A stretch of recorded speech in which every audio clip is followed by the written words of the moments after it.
Hello guys, welcome back to another video. Guys, in this video I will show you iMessage notification not working on low screen. Guys, first of all, please follow the steps and tap on setting. Now scroll down. Now tap on notification. You can see here, and you can see here all setting. Now click here iMessage. You can see here. Now make sure always allow notification is selected, and now tap on enable from here lock screen, notification center and banners. Now scroll down. Now make sure show preview.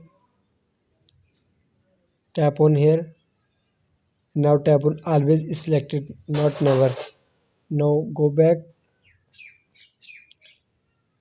and you can see here notification going automatic is selected, not any. Now scroll down. Now show preview. Tap on it and always is selected.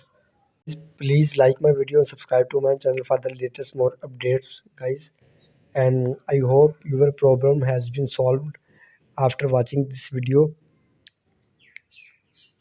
And you can see here, please like my video, subscribe to my channel.